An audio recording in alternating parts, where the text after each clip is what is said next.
الحمد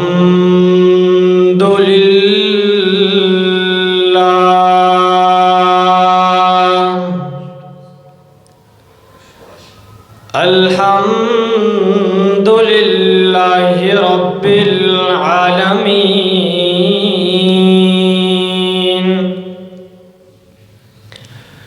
والصلاة والسلام على من هو سيد البراء، عمدة البراء، أسوة البراء، قرة البراء، عظامة البراء.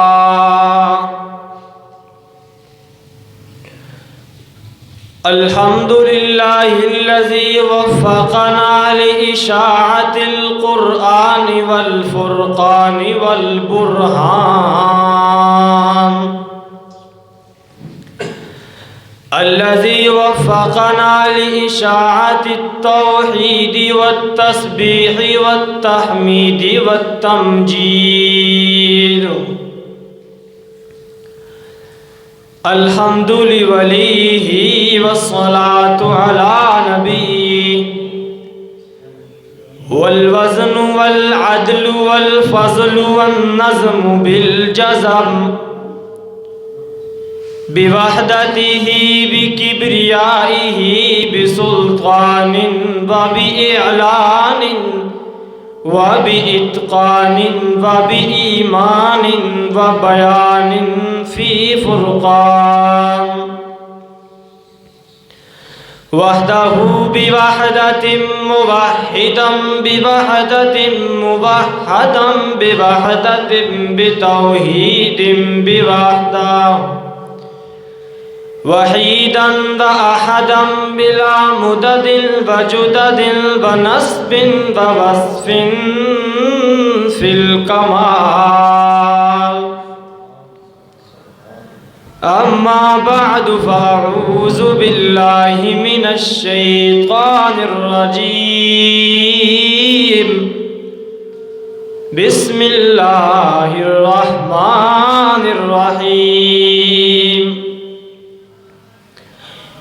إنما يريد الله ليذهب عنكم الرجس أهل البيت ويطهركم تطهيرا.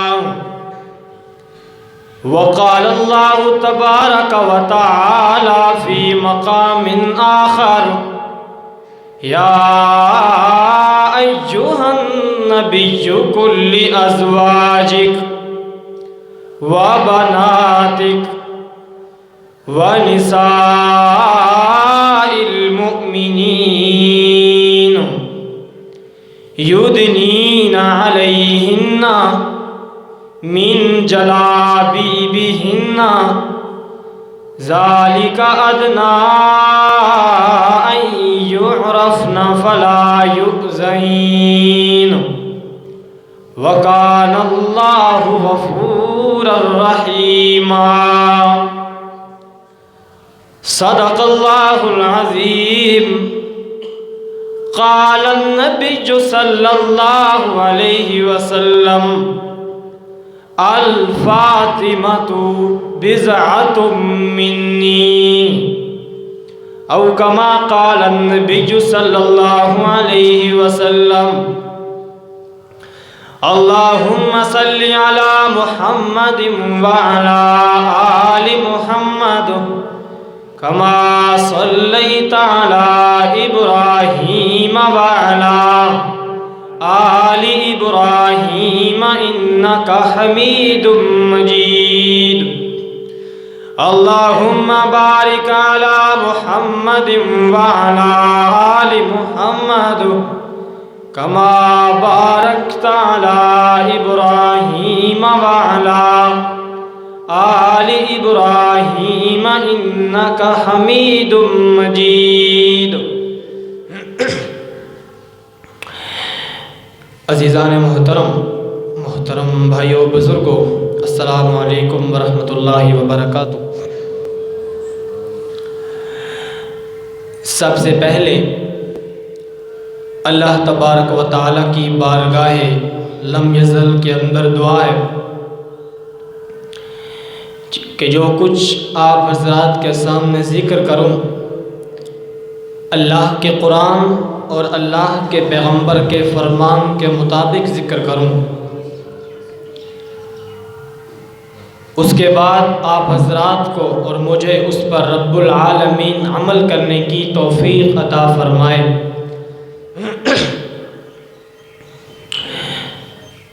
عزیز دوستو، رمضان المبارک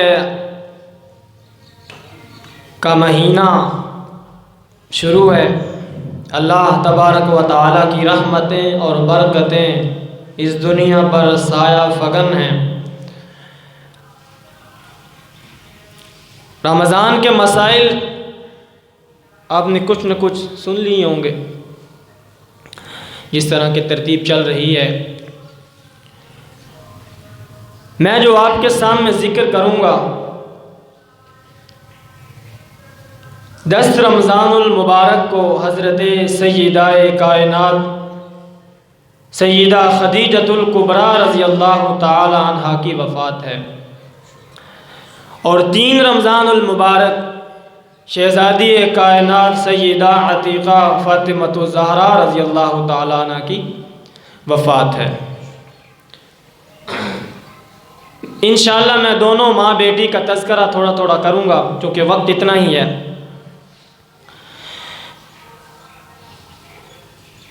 ایک دو باتیں شروع کے اندر سمجھ لیں۔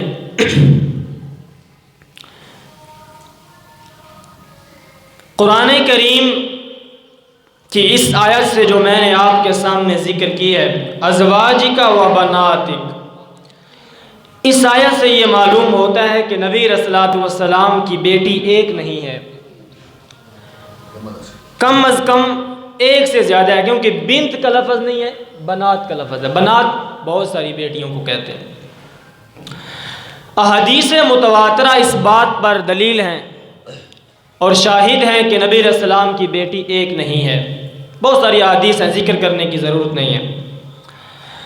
اجماع امت کہ ہر زمانے کے، ہر فرقے کے، ہر علماء کا اس بات پر اتفاق رہا ہے کہ نبی علیہ السلام کی بیٹیاں 4 ہیں۔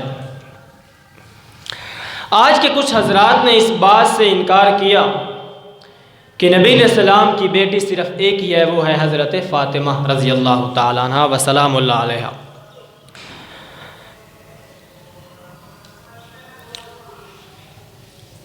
ان کو دھوکہ اس بات سے لگا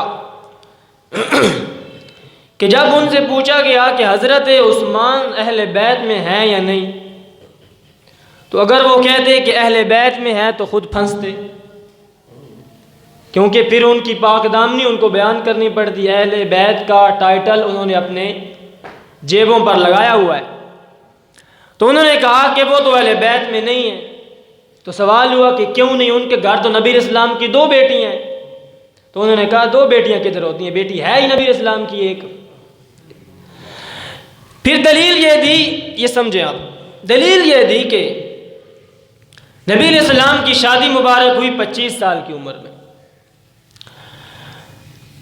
25 سال سے لے کر 32 سال تک آپ کی اولاد نہیں ہوئی۔ 32 سال کی عمر پہلا بیٹا ہوا، اس کے بعد دوسرا، پھر حضرت زینب، اس طرح کرتے کرتے وہ کہتے ہیں کہ 40 سال کی عمر میں نبی علیہ السلام کو نبوت دی گئی۔ اس وقت آپ کی بیٹیوں کی شادیاں ہو چکی تھیں۔ تو سوال یہ ہے کہ 32 سال تک تو آپ کی اولاد ہی نہیں، 8 سال کے اندر بیٹیاں پیدا بھی ہوں اور نکاح بھی ہو جائیں، یہ کس شریعت میں جائز ہے؟ ٹھیک ہے، یہ ان کا اعتراض۔ اس پر انہوں نے کہا کہ بیٹی ایک ہی ہے، باقی 3 بیٹیاں وہ حضرت خدیجہ کی پچھلے خامن سے تھیں۔ جواب یہ ہے کہ دوستو سمجھیں، دین اسلام کی بنیاد عقل پر نہیں ہے کہ انسان کے اندر، عقل کے اندر کوئی چیز آئے تو وہ مانے اور نہ آئے تو نہ مانے۔ یہ ایک عقلی دلیل انہوں نے دی ہے، اس کا جواب میں بعد میں ذکر کرتا ہوں۔ قرآن کریم سے ثابت ہے کہ نبی علیہ السلام کی بیٹیاں ایک سے زیادہ ہیں۔ حدیث متواترہ سے ثابت ہے کہ نبی اسلام کی بیٹیاں 4 ہیں۔ اجماع امت سے ثابت ہے کہ نبی اسلام کی بیٹیاں 4 ہیں، اور یہ تینوں دلیلیں قرآن، حدیث اور اجماع امت، یہ قطعی دلیلیں ہیں، قطعی۔ عقل اور قیاس ظنی دلیل ہے، عقل ان 3 دلیلوں کے مقابلے میں نہیں چلتا ہے۔ اگر نبی کی ایک بیٹی ثابت کرنی ہے تو قرآن کی ایک آیت لے کر آؤ، احادیث متواتر لے کر آؤ، اجماع امت لے کر آؤ۔ رہا آپ کی یہ بات کہ 40 سال تک آپ کی بیٹیوں کی شادی کیسے ہو سکتی ہے اور وہ پیدا کیسے ہو سکتی ہیں، تو بات یہ ہے کہ نبی اسلام کی 25 سال کی عمر کے اندر شادی ہوئی۔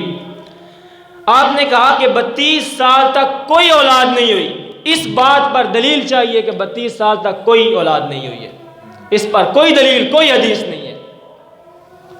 اپنے اپنے وقت میں پیدا ہوئی، اپنے اپنے وقت میں شادیاں ہوئیں جی۔ یہ ایک بات جو ضروری میں نے سمجھی کہ آپ کے سامنے ذکر کروں۔ دوسری بات یہ ہے کہ حضرت فاطمہ رضی اللہ تعالی عنہ کی وفات پر وہ کہتے ہیں کہ حضرت عمر کی وجہ سے ان کی وفات ہوئی، کیونکہ انہوں نے، حضرت عمر نے ان کا گھر کا دروازہ جلا دیا تھا اور ان پر ظلم کیا، نعوذ باللہ۔ میں آپ کو ایک ہی بات بتاتا ہوں، آپ اس کو یاد رکھ لیں، یہ سارے اشکالات حل ہو جائیں گے انشاءاللہ۔ یہ جو اس قسم کی روایات ہیں نا، یہ کسی معتبر کتاب میں نہیں ہے، بخاری، مسلم، ترمذی، کسی میں نہیں ہے، کچھ غیر معتبر کتابوں میں ہیں۔ ایک نقطہ آپ کو بتا دیتا ہوں، جو بھی روایت آپ کو اس طرح کی ملے، آپ اس کی سند دیکھیں، اس کی سند کے اندر ایک بندہ آپ کو ملے گا، ابان بن ابی عیاش، یہ نام یاد کر لیں، ابان بن ابی عیاش، ابان بن ابی عیاش۔ امام مسلم نے اپنے مسلم کے مقدمے کے اندر اس کی کھال ادھیڑ کر رکھ لی، فرمایا کذاب انسان اور جھوٹا انسان ہے، یہ اس قسم کی روایات اپنے پاس سے بنا کر لوگوں کو سناتا تھا۔ ورنہ آپ مجھے بتائیں، اگر حضرت عمر نے حضرت فاطمہ کو شہید کیا ہوتا تو ساری زندگی حضرت علی حضرت عمر کے وزیر بن کے رہتے؟ یہ تو آپ نے حضرت علی کی پوزیشن کو خراب کر دیا۔ حضرت علی تو حق کے لیے کسی سے بھی جنگ کر سکتے ہیں، حضرت عمر حضرت ابو بکر کے ساتھ وہ کیسے رہ سکتے تھے اگر یہ بات ہوتی؟ یہ 2 باتیں آپ یاد رکھ لیں چونکہ یہ ضروری ہوتی ہیں جی۔ میں تھوڑا سا ذکر کروں گا حضرت خدیجہ کا اور تھوڑا سا ذکر کروں گا حضرت فاطمہ کا، باقی جو تفصیل ہے وہ انشاءاللہ عید الفطر کے بعد جب ہم سیرت النبی کو تفصیل کے ساتھ ذکر کریں گے تو اس کے اندر میں ذکر کروں گا۔ ہم اللہ تعالیٰ سے دعا کرتے ہیں کہ ہم جو الفاظ بولیں اللہ تعالیٰ ان کے صدقے، ان کے وسیلے سے ہمیں قیامت والے دن حضرت فاطمہ اور حضرت خدیجہ کے قدموں میں جگہ عطا فرمائے۔ ہمارے پاس تو اس کے سوا کچھ نہیں ہے، یہ نسبتیں ہی ہیں جن کے سہارے ہم جی رہے ہیں۔ وہ ایک پاگل دیوانہ تھا، اس کے سامنے جس کا بھی نام لیتے نا وہ اس کو گالیاں دینا شروع کر دیتا، شراب پیتا تھا۔ تو جب ایک دن وہ شراب پینے گیا تو کچھ عیسائیوں نے نا مشورہ کیا کہ اس کے منہ سے نبی علیہ السلام کو گالیاں نکلواتے ہیں۔ اس کو کہا کہ فلاں شخص کیسا ہے؟ اس نے کہا پاگل سا ہے، اس طرح کا ہے، گالیاں دی۔ پھر انہوں نے کہا فلاں کیسا ہے؟ اس نے کہا وہ بھی اس طرح کا ہے۔ جب نبی علیہ السلام کا نام لیا نا تو ان کا ذہن یہ تھا کہ ان کو بھی گالیاں شالیاں دے گا۔ نام لیا تو غصے میں آ گیا اور رونے لگ گیا، کہتا بغیر تو یہ ایک ہی تو نام ہے جس کی وجہ سے مجھے امید ہے اللہ سے کہ میری آخرت بنے گی، تم اس کو بھی مجھ سے چھیننا چاہتے ہو۔ تو یہ نسبتیں ہیں میرے دوستو، ان کی محبتیں اپنے سینوں کے اندر رکھیے گا۔ اگر نسبت اچھی ہے اور اعمال صالحہ ہو تو کام آتی ہے۔ تو اللہ تعالیٰ ہمارے ان الفاظ کو قبول فرمائے اور قیامت والے دن حضرت فاطمہ کے قدموں میں جگہ عطا فرمائے۔ فرمایا یا ایھا النبی قل لازواجک وبناتک ونساء المؤمنین، یا ایھا النبی قل لازواجک وبناتک ونساء المؤمنین رب العالمین نے فرمایا میرا پیغمبر فرما دیجئے گا اپنی بیویوں کو، فرما دیجئے گا اپنی بیٹیوں کو، فرما دیجئے گا مومنوں کی عورتوں کو، یدنین علیہن من جلابیبہن، اپنے اوپر ایک بڑی چادر اوڑھ لیا کرے،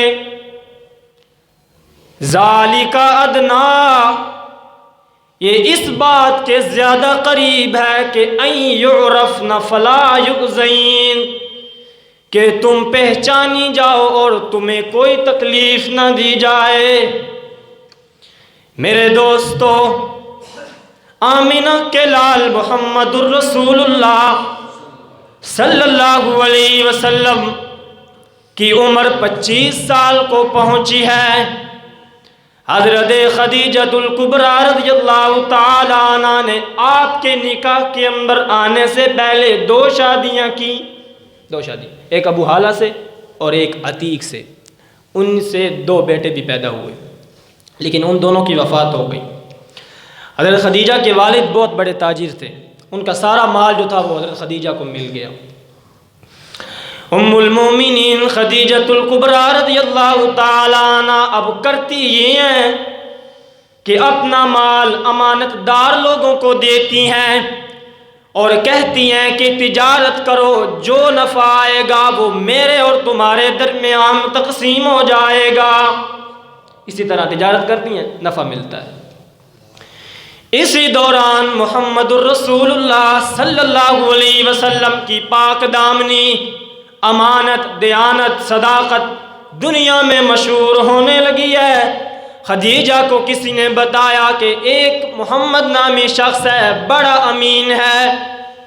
حضرت خدیجہ نے پیغام بھیجا کہ میں آپ کو مال دیتی ہوں، آپ اس میں تجارت کریں، جو نفع آئے گا آدھا آدھا تقسیم کیا جائے گا۔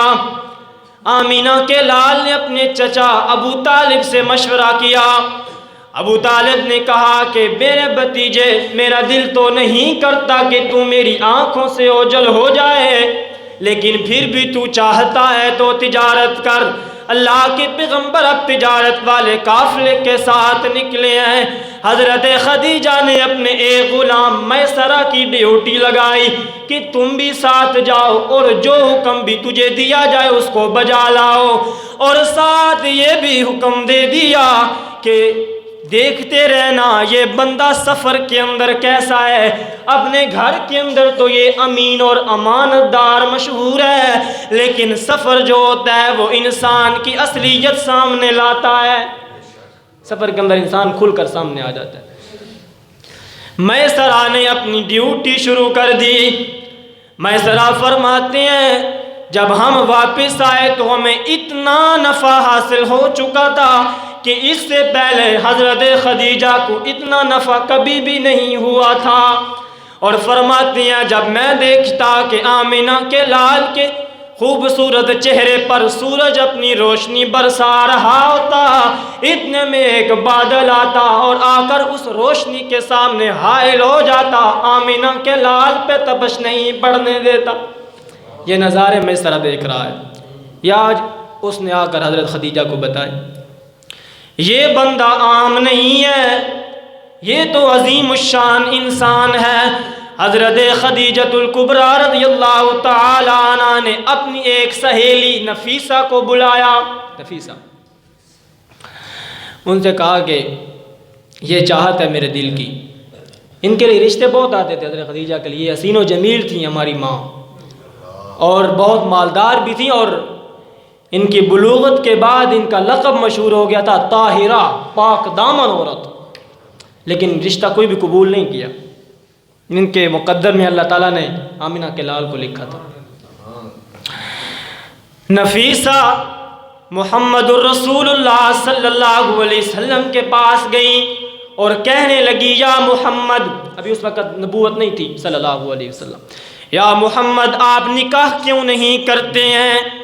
اللہ کے پیغمبر نے فرمایا نکاح اس لیے نہیں کرتا کہ ابھی میرے پاس وہ اخراجات نہیں ہیں، اور کوئی ایسا مناسب رشتہ بھی نہیں ہے جس کے ساتھ میں زندگی گزاروں۔ نفیسہ عرض کرتی ہے یا محمد اگر ایسی عورت ہو جو حسین و جمیل بھی ہو، طیبہ اور طاہرہ بھی ہو اور مالدار بھی ہو تو اس کے بارے میں آپ کا کیا خیال ہے؟ اللہ کے پیغمبر نے فرمایا کون ہے ایسی عورت مکہ کے اندر؟ نفیسہ عرض کرتی ہیں وہ خدیجۃ الکبریٰ ہیں جن کے ساتھ آپ نے تجارت کی ہے۔ اللہ کے پیغمبر نے فرمایا ان کے پاس تو بڑے بڑے مالداروں کے رشتے آئے ہیں لیکن انہوں نے ٹھکرا دی ہے، کیا ان کی مرضی وہ مجھے قبول کریں گی؟ نفیسہ فرماتی ہے قبول کیا کرنا ہے، انہی نے تو مجھ کو بھیجا ہے، انہی نے تو بھیجا ہے مجھ کو۔ بہرحال نکاح ہوا، اللہ کے پیغمبر سے عرض کیا یہ میری بکریاں ہیں ان کو ذبح کیجئے گا اور ولیمہ کیجئے گا لوگوں کا۔ پھر میرے دوستو خدیجۃ الکبریٰ نے وہ کون سی گھڑی ہے جب خدیجہ نے آمنہ کے لال کا ساتھ نہ دیا ہو؟ سب سے پہلی خاتون اسلام لانے والی خدیجہ ہیں۔ آمنہ کے لال محمد الرسول اللہ صلی اللہ علیہ وسلم پہلا پیغام لے کر آئے ہیں۔ جب پہلا پیغام قرآن کریم کی 5 آیات کو اپنے سینے کے اندر محفوظ کر کے لائے ہیں، لیکن قرآن کا رعب اتنا زیادہ تھا کہ اللہ کے پیغمبر کا جسم کانپنے لگ گیا، پسینہ آنے لگ گیا، گھر میں داخل ہوتے ہی کہنے لگے زملونی دسرونی، خدیجہ مجھے کمبل دے، مجھے چادر دے، مجھے سردی لگ رہی ہے، میں خوف کھاتا ہوں کہیں میری موت واقعہ نہ ہو جائے۔ حضرت خدیجۃ الکبریٰ شرم و حیا کا پیکر، ذہانت اور فطانت کا پیکر جلدی جلدی چادر دیتی ہیں اور اللہ کے پیغمبر کا سر مبارک آپ کو کبھی بھی رسوا نہیں کریں گے، کبھی رسوا نہیں کریں گے۔ کلا واللہ لا یخزیک اللہ ابدا انک لتصل الرحم وتکسب المعدوم وتقری الضیف وتصدق الحدیث وتعین علی نوائب الحق۔ میرا محبوب آپ تو رشتوں کو جوڑنے والے ہیں، آپ تو ہمیشہ ہی سچ کہتے ہیں، آپ تو مہمانوں کی مہمانوازی کرتے ہیں، آپ تو غریبوں کو کما کر دیتے ہیں، آپ تو حق کا ساتھ دیتے ہیں۔ میرا محبوب جس بندے کے اندر یہ صفتیں پائی جائیں رب العالمین اس کو کبھی تنہا نہیں چھوڑتے ہیں۔ اس کو کیسے تنہا چھوڑ سکتے ہیں؟ وہ کون سا پھر مرحلہ ہے جب خدیجہ نے آمنہ کے لال کا ساتھ نہیں دیا؟ شیب ابی طالب، اللہ کے پیغمبر شیب ابی طالب میں 3 سال تک رہے۔ آپ کا پورا بنو ہاشم قبیلہ ان کے ساتھ بائیکاٹ کر دیا گیا، کوئی تجارت نہیں کرے گا ان کے ساتھ، کوئی پانی نہیں دے گا ان کو، کوئی کھانا نہیں دے گا۔ ابو طالب نبی علیہ السلام اور جتنے بھی صحابہ اکرام اس وقت ایمان لائے تھے اور جتنے آپ کے رشتہ دار تھے سب کو قید کر دیا گیا۔ ایک گھاٹی تھی، ادھر پہاڑ، ادھر ہر طرف پہاڑ، اور درمیان کے اندر ان کے خیمے لگے ہیں۔ میرے دوستو سورج جب اپنی تپش برساتا نا تو خیموں کی پتلی پتلی چادریں بھی گلنے لگ گئیں، بچے بلبلا اٹھے تھے، عورتوں کے بال سفید ہو چکے تھے۔ اسی دوران حضرت فاروق اعظم رضی اللہ تعالیٰ عنہ اپنے بیٹے کو عبداللہ ابن عمر کے ساتھ ایک گدھے پر تھوڑا سا سامان لادتے ہیں اور چلتے ہیں اس وادی کی طرف۔ عبداللہ عرض کرتا ہے ابا جان آپ سامان کہاں پر لے جاتے ہیں؟ حضرت عمر فرماتے ہیں عبداللہ میرا محبوب بھوکا ہے، اس کی بھوک مجھ سے برداشت نہیں ہوتی۔ 3 سال تک آپ نے پتوں کا پانی نچوڑ کر پیا۔ اس سے اگلی بات بڑی عجیب ہے، حضرت عمر اپنی نظر اٹھا کر دیکھتے ہیں تو حضرت ابو بکر بھی ایک گدھے پر سامان لا کر آگے آگے چل رہے ہیں۔ حضرت عمر نے فرمایا ابو بکر تو ہمیشہ ہی مجھ سے آگے رہا ہے، تو ہمیشہ مجھ سے آگے رہا ہے۔ ان 3 سالوں کے اندر اللہ کے پیغمبر کے ساتھ صحابہ کرام بھی موجود ہیں۔ آج جو لوگ صحابہ کو گالیاں دیتے ہیں، رب العالمین قیامت والے دن ان کے درمیان ابو بکر اور عمر کے درمیان فیصلہ کریں گے، فیصلہ ہوگا۔ 3 سال تک حضرت خدیجہ الکبریٰ بھی آپ کے ساتھ ہیں، اور میرے دوستو 3 سال تک بھوک اور پیاس برداشت کرتے کرتے ایک دن بیمار ہو گئیں۔ اللہ کے پیغمبر نے فرمایا خدیجہ تو نے تو اپنے لیے کیسا انتخاب کیا ہے، تیرے برتن تو چاندی کے ہوا کرتے تھے، تیرا مال تو بہت زیادہ ہوا کرتا تھا، پھر تو نے سارا مال اللہ کے لیے قربان کر دیا۔ وہ دن تو تجھے یاد آتے ہوں گے، وہ دن تو یاد آتے ہوں گے تجھے۔ عرض کرتی ہیں اللہ کے محبوب یاد تو آتے ہیں، لیکن میں کہتی ہوں کہ کاش وہ خوشی اور راحتی کے دن بھی آپ ہی کے ساتھ گزر جاتے تو کتنا اچھا ہوتا۔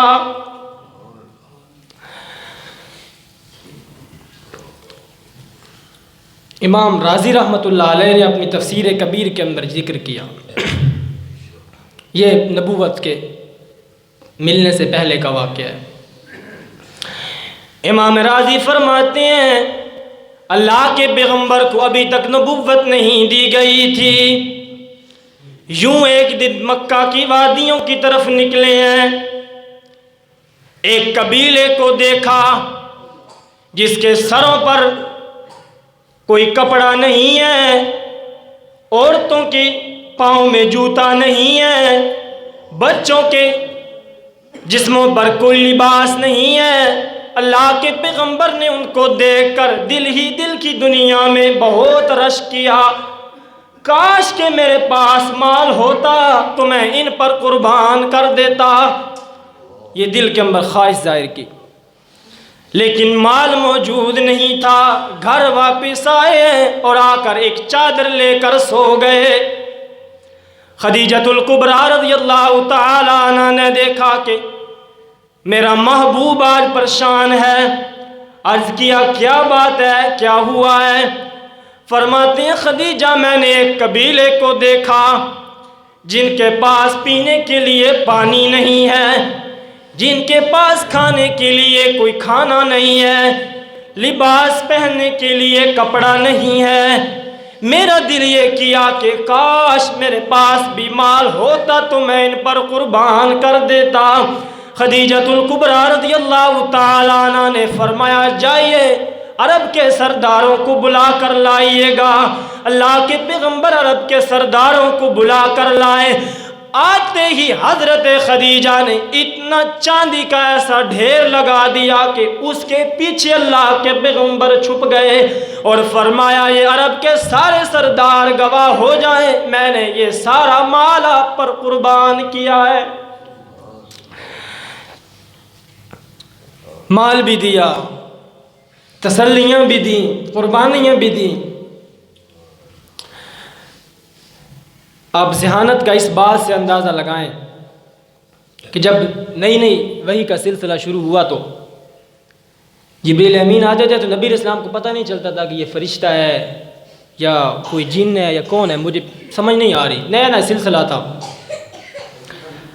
حضرت خدیجہ نے فرمایا کہ اب جب وہ آئے نا جو بھی ہے وہ تو آپ مجھے بتائیے گا۔ جب حضرت خدیجہ نبی علیہ السلام کے پاس جبریل امین آئے تو نبی اسلام نے فرمایا اب وہ مجھے نظر آ رہا ہے۔ حضرت خدیجہ نے اپنے بال کھول کر نبی اسلام کو یوں آغوش میں لے لیا، پھر پوچھا کہ اب نظر آ رہا ہے؟ فرمایا نہیں، فرمایا وہ فرشتہ ہے، اگر کوئی جن یا شیطان یا بدروح ہوتی تو وہ کبھی بھی مجھ سے حیا نہ کرتا، لذت محسوس کرتا، لیکن وہ فرشتہ ہے، اس نے مجھ سے حیا کیا، وہ چلا گیا ہے۔ ذہانت کا اس بات سے اندازہ لگائیں۔ امام بخاری رحمہ اللہ نے ذکر کیا اللہ کے پیغمبر ایک دن اپنے گھر کے اندر تشریف فرمائے، حضرت خدیجۃ الکبریٰ رضی اللہ تعالیٰ عنہ کھانا بنا رہی ہیں، جبریل امین آئے ہیں اور فرماتے ہیں اللہ کے پیغمبر یہ عورت جو آپ کے لیے ابھی کھانا لے کر آئے گی اس کو کہنا کہ اس کا رب اور جبریل اس کو سلام کہتا ہے، اس کو سلام کہتا ہے۔ 10 ہجری کے اندر، 10 نبوی کے اندر، 10 نبوی کے اندر اور 10 رمضان المبارک کو حضرت خدیجۃ الکبریٰ ہماری ماں ام المومنین سیدہ خدیجۃ الکبریٰ رضی اللہ تعالی عنہ کی وفات ہے۔ اور میرے دوستو ان کی شان اور عظمت کا یہ اندازہ لگائیے گا، حضرت عائشہ فرمایا کرتی تھی میں نے آج تک کسی اپنی نبی علیہ السلام کی کسی بیوی سے رشک نہیں کیا سوائے خدیجہ کے۔ آپ جب بھی اپنے ہاتھوں کے ساتھ گوشت ذبح کرتے تو آپ اپنے غلام کو دیتے کہ جا خدیجہ کی سہیلی کو دے کر آ، آخری عمر کے اندر خدیجہ کی سہیلیوں کو جا کر دے کر آ۔ اور فرماتی ہیں میں جب اللہ کے پیغمبر میرے سامنے حضرت خدیجہ کا بار بار تذکرہ کرتے تو میں کہتی کہ اللہ کے پیغمبر کیا خدیجہ کے علاوہ کوئی اور عورت نہیں ہے اس دنیا میں؟ جب میں یہ کہتی تو اللہ کے پیغمبر حضرت خدیجہ کی اور خوبیاں گنوانے لگ جاتے، اور خوبیاں گنواتے۔ آپ حضرت عائشہ کی ایمانداری دیکھیں کہ اس حدیث کو بھی خود نقل کیا ہے، یوں نہیں ہے کہ امت سے چھپا لیا، خود نقل کیا اس کو۔ میرے دوستو فاطمہ الزہرا رضی اللہ تعالی عنہ کی والدہ بھی کمال ہیں۔ جب اللہ کے پیغمبر پورے مکہ کی گالیاں سن کر واپس آتے نا، زخموں کا بوجھ لے کر اور لوگوں کے تانے سن کر اپنے دل کے اندر برداشت کر کے واپس آتے تو حضرت خدیجہ اپنی زبان کے ساتھ تسلیاں دے کر آپ کے دل کے بوجھ کو بھی ہلکا کرتی تھیں اور زخموں پر مرہم لگا کر آپ کی جسم کا بوجھ بھی ہلکا کرتی تھیں۔ 10 رمضان المبارک کو جب ان کی وفات ہونے لگی تو اللہ کے پیغمبر نے فرمایا خدیجہ موت کی تلخیاں تو بہت سخت ہوتی ہیں۔ حضرت خدیجہ فرماتی اللہ کے پیغمبر موت کی تلخیاں سخت ہوتی ہیں لیکن مجھے اس بات کی فکر ہے کہ جب میں چلی جاؤں گی تو آپ کے زخموں پر کون مرہم لگائے گا، آپ کے زخموں پر کون مرہم لگائے گا۔ چلی گئیں اس دنیا سے۔ اور یہ بات آپ کو بتا دوں کہ حضرت خدیجہ کا مقام حضرت عائشہ سے بھی زیادہ ہے، اسی لیے ان کا لقب ہے کبریٰ۔ جس طرح صدیق اکبر ہے نا، اکبر مرد کے لیے بولا جاتا ہے اکبر، اور کبریٰ عورت کے لیے بولا جاتا ہے۔ جس طرح معنی اکبر کہنا کہ سب سے بڑا صدیق، اس طرح کبریٰ کا مطلب ہے کہ سب سے بڑی سچی، صدیقۃ الکبریٰ ان کا لقب ہے۔ اور آخری عمر کے اندر اللہ کے پیغمبر ان کو یاد کیا کرتے تھے۔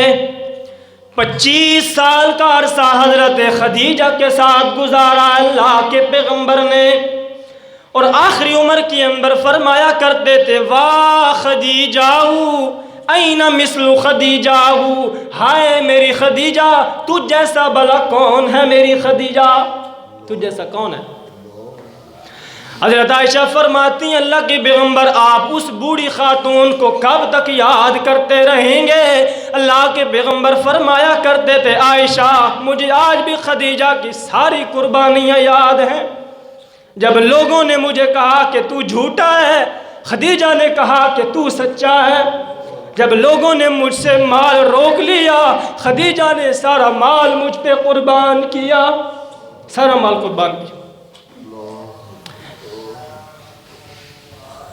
فرمایا کرتی تھی میرے محبوب اللہ آپ کو سلامت رکھے، سب سے پہلے ایمان لانے والی حضرت خدیجہ ہے، سب سے پہلے۔ پھر ان کے بطن سے جو اولاد پیدا ہوئی فاطمہ جیسی، حضرت فاطمہ الزہرا جیسی شہزادی کائنات، ان کی وفات 3 رمضان المبارک ہوئی۔ ان لوگوں نے قربانیاں دی ہیں دین کے لیے، ان لوگوں نے دین کے لیے اپنے جسم کے کپڑوں کو جلایا ہے، اپنی بھوک کو مٹایا ہے۔ جسم کے لیے اپنے درختوں کے پتوں کو نچوڑ کر پانی پیا ہے ان لوگوں نے، آج ہم میں سے کتنے ہیں جو ان کی سیرت پر چلنے کے لیے تیار ہیں؟ 64 سال کی عمر میں ان کی وفات ہوئی، 40 سال کی تھی جب نبی علیہ السلام سے نکاح ہوا۔ حضرت فاطمہ رضی اللہ تعالی عنہ، ان کی سیرت کا بھی ایک منفرد پہلو ہے، میں تفصیل اس کی عید الفطر کے بعد جب سیرت تفصیل کے ساتھ ذکر کریں گے تو اس کے کروں گا، بس تھوڑی سی چیزیں آپ کے سامنے ذکر کرتا ہوں۔ حضرت عائشہ صدیقہ رضی اللہ تعالی عنہ فرماتی ہیں جب اللہ کے پیغمبر کی وفات مبارکہ کا دن آیا تو آپ نے حضرت فاطمہ کو قریب بلایا، کان میں کوئی بات کی تو حضرت فاطمہ رونے لگ گئیں، پھر فرمایا فاطمہ میرے قریب آؤ، پھر کان میں کوئی بات کی تو حضرت فاطمہ مسکرانے لگ گئیں۔ میں نے پوچھا فاطمہ اللہ کے پیغمبر نے آپ کو کیا بتایا ہے؟ فرمانے لگی ہیں تو اللہ کے پیغمبر نے مجھ کو راز بتایا ہے، راز تو لوگوں کو نہیں بتائے جاتے۔ حضرت عائشہ فرماتی ہیں جب اللہ کے پیغمبر کی وفات ہو گئی کچھ عرصہ کے بعد پھر میں نے سوال کیا فاطمہ اللہ کے پیغمبر نے آپ کو کیا کہا تھا؟ کیا کہا تھا؟ تو فرماتی ہیں اب چونکہ اللہ کے پیغمبر اس دنیا سے چلے گئے ہیں تو اب میں آپ کو بتاتی ہوں۔ اللہ کے پیغمبر نے فرمایا تھا فاطمہ اسی بیماری کے اندر میری وفات ہو جائے گی۔ جب میں نے یہ بات سنی تو میں رونے لگ گئی۔ پھر اللہ کے پیغمبر نے فرمایا فاطمہ جب میں چلا جاؤں گا تو میرے اہل بیت میں سے سب سے پہلے تو میرے ساتھ آ کر ملاقات کرے گی۔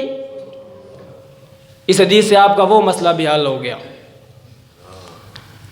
کہ نبی جنت کے اندر زندہ ہوتے ہیں، ورنہ مجھے بتائیں حضرت فاطمہ کی قبر تو جنت البقیع کے اندر ہے اور نبی اسلام کی قبر کہاں ہے؟ مسجد نبوی کے اندر ہے، تو ملاقات کہاں ہوتی ہے؟ جنت میں، اور کوئی صورت ہی نہیں ہے اس کے اندر ملاقات کی۔ میرے دوستو اس سے اگلی بات حضرت عائشہ فرماتی ہیں فاطمہ نے مجھے بتایا کہ اللہ کے پیغمبر نے فرمایا فاطمہ روتی کیوں ہے؟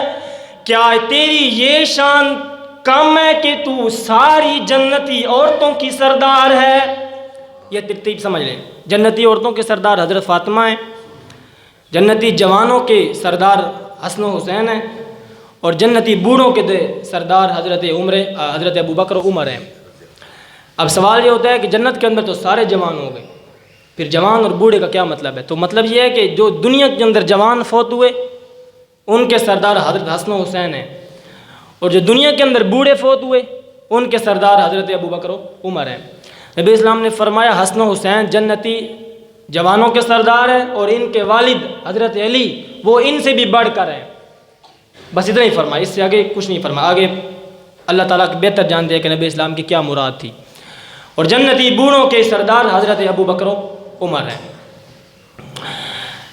حضرت فاطمہ الزہرا رضی اللہ تعالی عنہا، میرے دوستو ایک وقت وہ آ گیا جب اللہ کے پیغمبر کے پاس کچھ غلام آئے ہیں، کچھ باندیاں آئی ہیں، رسول اللہ صلی اللہ علیہ وسلم ان کو بدر کے شہداء کے بیٹوں کے درمیان تقسیم کر رہے ہیں۔ اتنے میں حضرت علی المرتضیٰ رضی اللہ تعالی عنہ نے فاطمہ کو کہا فاطمہ جا تو بھی اپنے والد سے کوئی غلام مانگ کرا، اپنے ہاتھ تو دیکھ ساری رات اور دن تو چکی پیستی ہے، مشکیزیں اٹھا اٹھا کر لاتی ہے، اپنے والد کے پاس جا کچھ غلام لے کر آ، تیری وہ مدد کریں گے۔ حضرت فاطمہ الزہرا رضی اللہ تعالی عنہا شرم و حیا کا پتلا، پیکر اخلاق، حیا کی عملی تصویر، میرے دوستو اپنے بابا کے پاس آئی ہیں لیکن دروازے پر کھڑے ہو کر واپس چلی گئی، مانگا ہی نہیں۔ پھر دوسری مرتبہ آئیں، اندر تشریف لائی ہیں، اللہ کے پیغمبر نے فرمایا فاطمہ بتا کیا چاہتی ہے؟ حضرت فاطمہ فرماتی ہیں بابا میرے ہاتھ دیکھو، ساری رات چکی پیستی ہوں، مشکیزیں اٹھا اٹھا کر لاتی ہوں، حسن و حسین کے لیے بھی کام کرنا ہوتا ہے، ایک غلام چاہیے وہ غلام لینے آئی ہوں تاکہ وہ میری دنیا کے کاموں میں مدد کرے۔ میرے دوستو اپنے نبی کی ذہانت اور فطانت و ایمانداری دیکھیے گا۔ اللہ کے پیغمبر نے فرمایا فاطمہ مجھے اللہ کی قسم ہے میں تجھے دنیا کے مال میں سے کچھ بھی نہیں دوں گا، اگر میں تجھے دنیا کے مال میں سے دے دوں تو یہ بدر کے شہداء کے بیٹے کل اللہ کے سامنے میرا مقدمہ کریں گے، واپس چلی جا اور تجھے میں ایسی چیز بتاتا ہوں جو کئی غلاموں سے بہتر ہے، جب تو رات کے وقت بستر پر آنے لگے نا تو 33 مرتبہ سبحان اللہ پڑھا کر، 33 مرتبہ الحمدللہ پڑھا کر اور 33 مرتبہ اللہ اکبر پڑھا کر، یہ کئی غلاموں اور کئی باندیوں سے بہتر ہیں۔ ایک یہ ہے کہ رات کے وقت یہ پڑھا کر، اور ایک یہ ہے کہ نماز کے بعد پڑھا کر، یہ تسبیح فاطمی، یہ اس طرح کے وظیفے آپ کیا کریں جو حدیثوں سے ثابت ہوں۔ پتہ نہیں کس طرح کے وظیفے ادھر کرتے رہتے ہیں، کتنا پیارا یہ وظیفہ ہے، اس کو یاد کریں۔ 33 مرتبہ سبحان اللہ، 33 مرتبہ الحمدللہ اور 33 مرتبہ اللہ اکبر۔ آخری ایک یہ ہے کہ 34 مرتبہ اللہ اکبر، اور ایک حدیث کے اندر ہے کہ 33 مرتبہ اللہ اکبر اور آخری مرتبہ اللہ لا الہ الا اللہ وحدہ لا شریک لہ الملک ولہ الحمد وہو علی کل شیء قدیر۔ یہ جب 100 ہو جائے گا تو یہ پڑھ لے تو 100 تعداد پوری ہو جائے گی۔ حضرت علی فرماتے ہیں کہ اس کے بعد جب نبی علیہ السلام نے ہمیں یہ وظیفہ بتایا نا تو اس کے بعد کوئی رات ایسی نہیں گزری کہ جب کہ میں یہ وظیفہ کرنا بھول گیا ہوں۔ تو آگے وہ شاگرد درج کرتا ہے کہ شیر خدا آپ جنگ جمل اور جنگ صفین کی راتوں میں بھی یہ پڑھتے تھے؟ حضرت علی نے فرمایا ہاں، جنگ صفین کی راتوں میں بھی میں اس کو پڑھا کرتا تھا۔ تو آپ اس کو یاد کریں، رات سونے سے پہلے یہ پڑھ لیا کریں۔ یہ حضرت فاطمہ کے وسیلے سے ہمیں ملا ہے یہ وظیفہ۔ میرے دوستو فاطمہ کا نام لینا بہت آسان ہے، ان کی سیرت پر چلنا بڑا مشکل ہے۔ یہ دیکھو ان عورتوں کو جو کہتی ہیں ہمارا جسم تو ہماری ہی مرضی ہے، ہم یہ نہیں کہتے کہ تم اپنا حق نہ مانو، لیکن سچی بات یہ ہے عورت کو جو مقام آمینہ کے لال نے دیا ہے وہ کسی دین نے نہیں دیا۔ آپ بخاری اٹھا کر دیکھیں، اس کے اندر یہ لکھا ہوا ہے کہ جاہلیت کے اندر جب عورت ایک خاص اپنے دنوں کے اندر ہوتی نا تو اس کو ایک کمرے کے اندر پھینک دیتے، ایک اس طرح کا چھوٹا سا دروازہ تھا، اس کے اندر سے کھانا بھی پانی بھی پھینک دیتے، اندر ہی وہ قضاء حاجت کرتی، جب وہ دن ختم ہوتے تو پھر اس کو باہر لاتے۔ ہمارے اس طرح نہیں ہے۔ پھر یہ کہ جاہلیت کے اندر یہ جو ابھی یہ چاہتی ہیں کہ مرد کو 4 شادیوں کی اجازت ہے تو ہمیں 4 کی کیوں نہیں ہے؟ آپ کو 4 کی اس لیے نہیں ہے کہ اگر 4 شادیوں کی عورت کو بھی اجازت ہو تو انسان کا نسب محفوظ نہیں رہتا، پتہ ہی نہیں چلتا کہ انسان بیٹا کس کا ہے۔ تو آپ اس طرح کریں، اگر آپ نے اسلام کی مخالفت کرنی ہے تو کھل کر آئے نا، اسلام کا نام لے کر اسلام کو کیوں بدنام کرتی ہیں؟ یا تو آپ کہیں کہ ہم مسلمان نہیں ہیں، کافر ہیں، پھر کھل کر آپ ہمارے سامنے آئیں۔ یہ کیا بات ہو، اسلام کا نام بھی لیتے ہیں اور کہتے ہیں کہ ہمیں 4 شادیوں کی اجازت دی جائے۔ اللہ کی قسم آمینہ کے لال نے فرمایا الفاطمہ تو بضعۃ منی، فاطمہ میرے جگر کا ٹکڑا ہے۔ اور یہ ان حالات کے اندر نہیں ہے، یہ جو ہمارے پاس حالات، ہم تو اپنی بیٹیوں کو رحمت سمجھتے ہیں، یہ وہ حالات ہیں جب لوگ اپنی بیٹیوں کو زندہ دفن کر دیا کرتے تھے۔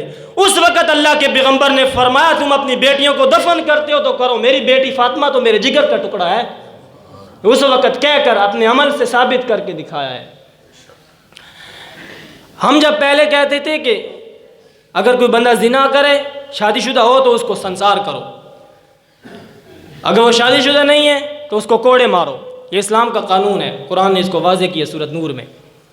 اس وقت ان لوگوں نے کہا کہ یہ قانون تو بڑا سخت ہے، یہ ظلم ہے انسانیت کے ساتھ، لیکن جب یہ اس طرح کے درندے چھوٹی بچیوں پر ظلم کرنے لگے، زیادتیاں کرنے لگی، تو اب یہ کہتی ہیں کہ ہمیں اپنی زندگی مرضی سے گزارنے دی جائے۔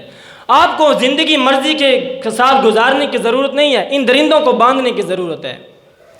تو اسلامی قانون کے اندر بقا ہوتی ہے۔ اسلامی قانون، لوگوں کا بنایا ہوا قانون تو چند دنوں کے اندر ہوتا ہے، چند سالوں کے اندر وہ ختم ہو جاتا ہے۔ اللہ کا بنایا ہوا قانون ہمیشہ رہتا ہے۔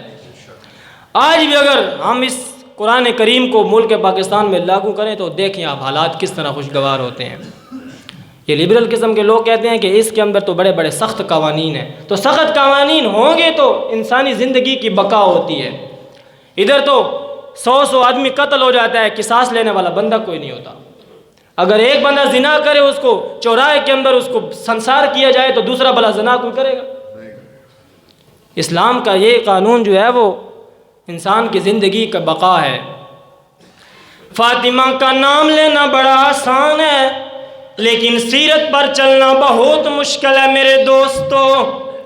اللہ کے پیغمبر نے حضرت فاطمہ الزہرا رضی اللہ تعالی عنہ کو فرمایا، میری بیٹی فاطمہ، اگر تو چاہے تو میں تیرے لیے رب العالمین سے سونے چاندی کے پہاڑ مانگ لیتا ہوں، لیکن یاد رکھنا قیامت والے دن ان کا حساب بھی دینا ہوگا۔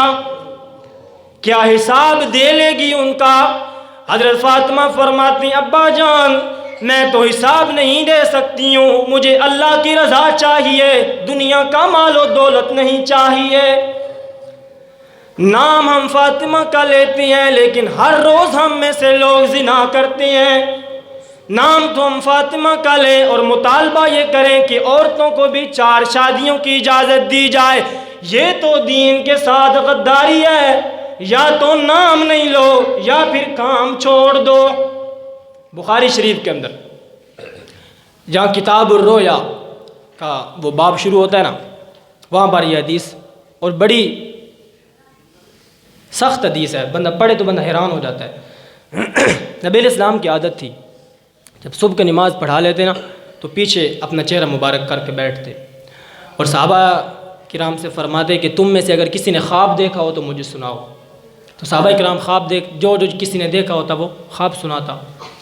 ایک دن نبی علیہ السلام نے اس طرح فرمایا کہ اگر کسی نے خواب دیکھا ہو تو وہ مجھے سناؤ۔ حضرت سامورہ بن جندب سے یہ روایت ہے، کتاب الرؤیا میں امام بخاری نے اس کو ذکر کیا۔ لیکن ایک دن ایسا ہوا کہ نبی علیہ السلام نے پوچھا کہ کسی نے خواب دیکھا ہے؟ تو کسی نے بھی خواب نہیں دیکھا ہوا تھا۔ نبی علیہ السلام نے فرمایا میں نے آج خواب ایک دیکھا ہے۔ یا دیکھیں کہ اللہ تعالیٰ کی طرف سے یہ یعنی کہ نظام ایسا ہو رہا تھا کہ آج میرے نبی نے خواب دیکھنا ہے، آج کوئی بھی خواب نہ دیکھے۔ تو نبی علیہ السلام نے پھر اپنا خواب سنانا شروع کیا۔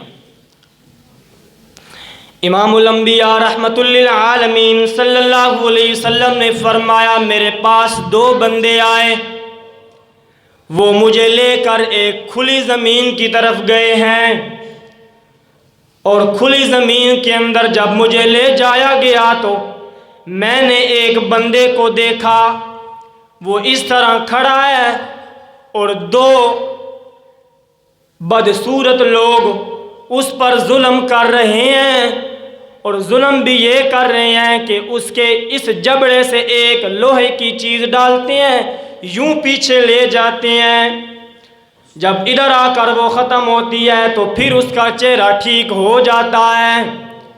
میں نے فرمایا یہ بندہ کون ہے؟ وہ دونوں مجھ کو کہنے لگے آگے چلیے گا۔ جب میں آگے چلا تو میں نے آگے ایک اور بندے کو دیکھا، جو بندہ اس طرح زمین پر لیٹا ہوا تھا، ہاتھوں کے اندر اس نے بڑی سی چٹان پکڑی ہوئی ہے، یوں لیٹے ہوئے انسان کے سر پہ مارتا ہے اور وہ پتھر لڑک لڑک کر دور جا گرتا ہے۔ میں نے کہا یہ بندہ کون ہے؟ انہوں نے فرمایا آگے چلیے گا۔ اللہ کے پیغمبر فرماتے ہیں میں ان کے ساتھ آگے چلنے لگ گیا۔ میں نے آگے دیکھا کہ ایک تندور کی شکل کا ایک بڑی سی چیز بنی ہوئی ہے، اس کے اندر ننگے مرد اور ننگی عورتیں ہیں۔ میں نے فرمایا یہ بندے کون ہیں؟ اللہ کے پیغمبر نے فرمایا ان عورتوں اور مردوں کو آگ یوں اٹھا کر لے جاتی تھی، پھر یوں نیچے لا کر نیچے رکھتی تھی، اور ان کی چیخوں پکار تھی ہر طرف۔ میں نے فرمایا یہ لوگ کون ہیں؟ تو وہ بندے کہنے لگے آپ آگے چلیے گا۔ اللہ کے پیغمبر فرماتے ہیں میں آگے چلا، پھر میں نے دیکھا کہ ایک بندہ ہے جو خون کی نہر کے اندر ہے، اور وہ کوشش کرتا ہے کہ وہ اس سے باہر نکلے۔ جب وہ کنارے پر آ جاتا ہے تو دور کھڑا ایک بندہ اس کو یوں پتھر مارتا ہے، پھر وہ نہر کے اندر پھسل کر گر جاتا ہے۔ میں نے فرمایا یہ بندہ کون ہے؟ انہوں نے فرمایا آپ آگے چلیے گا۔ اللہ کے پیغمبر فرماتے ہیں میں آگے چلا تو میں نے دیکھا کہ ایک خوبصورت زمین آ گئی، اور میں نے ایک درخت کو دیکھا۔ اس درخت کے تنے کے ساتھ ایک بوڑھا شخص سفید داڑھی اور سفید بالوں والا، سفید کپڑوں والا بیٹھ کر کچھ بچوں کو تعلیم دے رہا ہے۔ میں نے فرمایا یہ بندہ کون ہے؟ وہ کہتے ہیں یہ بندہ چھوڑیے آپ آگے چلیے گا۔ اللہ کے پیغمبر فرماتے ہیں میں نے انہیں کہا یہ ساری رات تم مجھے کہاں لیے پھرتے ہو؟ مجھے بتاؤ تو صحیح ماجرا کیا ہے، مجھے بتاؤ کیا ماجرا ہے۔ پھر انہوں نے مجھے بتانا شروع کر دیا۔ فرماتے ہیں وہ جو پہلا بندہ تھا نا جس کا جبڑا چیرا جا رہا تھا، وہ بندہ وہ تھا جو دنیا کے اندر جھوٹ بولا کرتا تھا۔ جھوٹ بولتا تھا ایک بندے کے سامنے، وہ آگے اس کی بات کو یوں نقل کرتا تھا، کرتے کرتے کرتے پوری دنیا میں جھوٹ جو ہے وہ عام ہو جاتا تھا۔ وہ جھوٹ بولنے والا بندہ تھا۔ میرے دوستو جھوٹ بولنے سے پہلے اللہ کے پیغمبر کی زبان سے نکلے ہوئے یہ الفاظ یاد کیجئے گا۔ جھوٹ بولنا ہے تو یہ سزا بھی ملے گی، یہ اللہ کا قانون ہے۔ اگر پہلے بولا ہے تو معافی مانگیے، رمضان کا مہینہ ہے، رب العالمین معاف فرماتے ہیں۔ پھر کہنے لگے دوسرا وہ بندہ جس کے سر پہ پتھر مارا جا رہا تھا، وہ بندہ وہ تھا جس نے قرآن پڑھا تھا، پڑھ کر پھر اس کی رات اور اس کا دن اس قرآن کے خلاف گزرا کرتے تھے۔ پڑھا تھا لیکن عمل نہیں کرتا، یہ وہ بندہ جس نے پڑھا تھا، اور جس نے پڑھا نہیں اس کی سزا اس سے زیادہ ہے۔ جی یہ جو مشہور ہوا ہے نا کہ علم حاصل ہی نہیں کرو، جب حاصل نہیں کرو گے تو عمل کرنے کی بھی کوئی جو ہے وہ تلافی اور نقصان نہیں ہوگی۔ اس طرح نہیں ہے جس نے پڑھا تو اس کی یہ سزا ہے، جس نے نہ پڑھا تو اس کی کیا سزا ہوگی۔ جس طرح وہ قرآن کے اندر ہے کہ اپنے والد کو اپنی والدہ کو اف نہ کہو، اب بندہ اف نہ کہ گالیاں دے نہیں، جو گالیاں دے گا اس کو بڑی سزا ہوگی۔ اسی طرح ہے اللہ کے پیغمبر وہ تیسرے بندے جن کو وہ آگ اٹھا رہی تھی پھر نیچے لاتی تھی، وہ لوگ وہ تھے جو دنیا کے اندر زنا کیا کرتے تھے۔ میرے دوستو ہم میں سے ہر بندہ ہی آج اس بیماری میں مبتلا ہے۔ اپنے نفسوں کو پاک کیجئے گا، رب العالمین کے سامنے گڑ گڑائیے گا، اللہ معاف کرنے والا ہے۔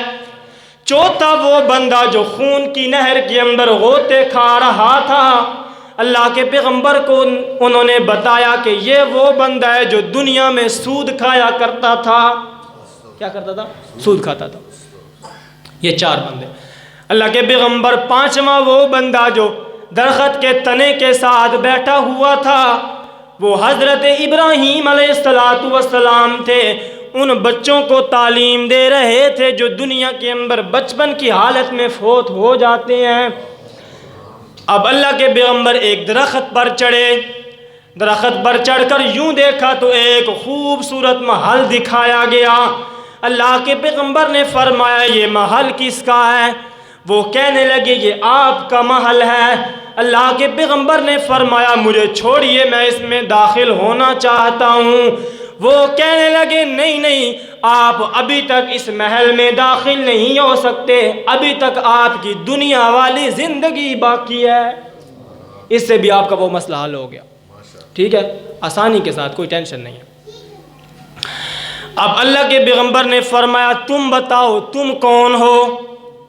وہ دونوں بندے کہنے لگے میں جبریل ہوں اور یہ میکائیل ہے، رب العالمین نے ہمیں آپ کی طرف بھیجا ہے اور ہم نے آپ کو یہ سارے حالات اس لیے دکھائے ہیں کہ آپ اپنی امت کو سنائیے گا۔